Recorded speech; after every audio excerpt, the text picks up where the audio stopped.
Every land's future is defined by nature. Its position on the map and even its shape define its mission, which the heir of the land and the sea, man, will make use of according to his needs and also according to his dreams. If we take a good look at the map, we can easily acknowledge the mission that fate bequeathed the island of Leros. The sea embraces the island so tightly that sometimes it seems as if the island may shatter to pieces. Natural bays and harbors abound. Under the pretense of the Italian-Turkish War, Italy conquered the Dodecanese. Nevertheless, the pretense would soon be forgotten, and the Italians would remain on the Dodecanese from 1912 until 1943. During those years, Leros was armed and became one huge naval base. World War II begins. The British, who wanted to occupy the Dodecanese before the Germans, arrived on the island of Leros on the 13th of September 1943.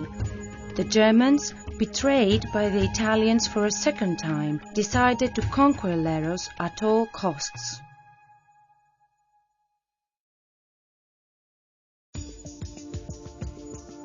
Leros, a frontier island of exquisite beauty, still carries in its heart the indelible scars of the war.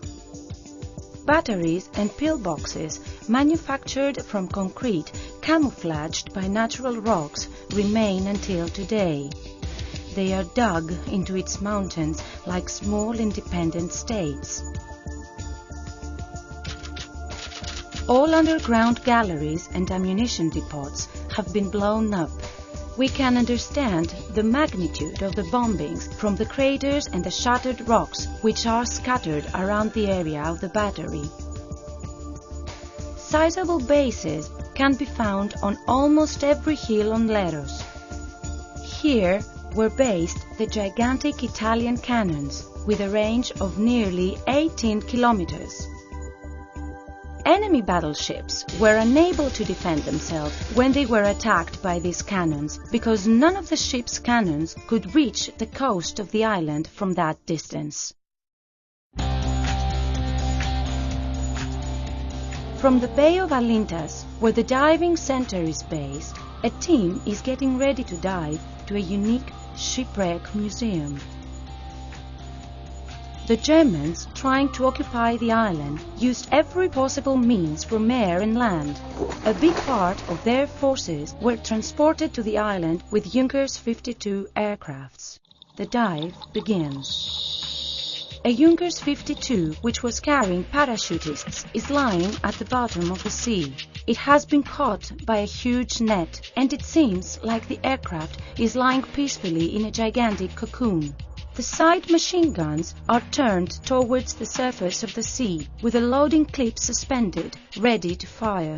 They have remained untouched for nearly 65 years. Andreas Hutter, a machine gunner who flew this specific aircraft and is still alive in Germany, said that the plane had been hit hard in the rear rudder. Many men were lost. Looking inside the aircraft, there are helmets, machine guns, personal equipment, and sometimes human bones. Time has frozen. We read an extract from a letter that was sent to Andreas Hutter's family by the squadron leader of the 6th Air Force Squadron, Mr. Ower. Dear Hutter family, on the 13th of November 1943, your son, Andreas Hutter, did not came in from the attack of the enemy on the island of Leros. From that day, he has been filed as missing. We hope and we pray, along with you, that your son has been saved and is now a prisoner. I will get in touch with you personally when I have further news. On the 15th of November 1943, Leros had on its land 22,300 people. The English had 600 dead, the Italians nearly 400.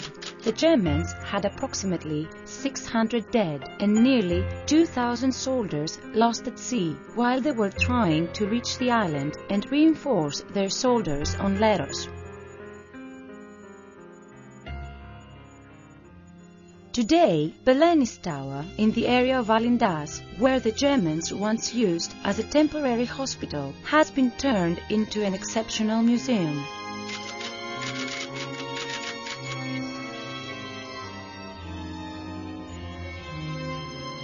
The tower is a building of unique construction that adds an air stolen from the era of the medieval knights. On the ground floor of the tower, valuable paintings, engravings and other pieces of popular art are exhibited. Climbing the stairs to the first floor, time goes backward and a large number of objects are there and take us back to World War II. Helmets of all the armed forces that fought there, soldiers' personal equipment, maps, documents, guns of different range and size, photographs and many other impressive objects have been gathered here from all around Leros. Findings from the battleship Queen Olga and also from other shipwrecks help us to continue our journey through space and time. Just after his victory, the German General Müller met with the wounded at Belenis Tower. The battle lasted for 52 days. A German officer who had fought from the Polish frontier to the Russian Tigani said that the Battle of Leros was the most ruthless battle he had ever experienced. With a traditional fishing boat, the diving team begins a daily expedition. Leaving behind the Bay of Alindas, passing the rocky island of Strongili, the team will at last anchor off the peaceful bay of Archangelos. All the natural ports of Leros were either guarded or mined. At the entries of Laki and Partheni, metallic nets were cast. In the warehouses, there was enough material for laying mines all along the coast of Alindas. At the big natural port of Partheni, an Italian anti-submarine boat dragged a huge metallic net which secured the port from one end to the other.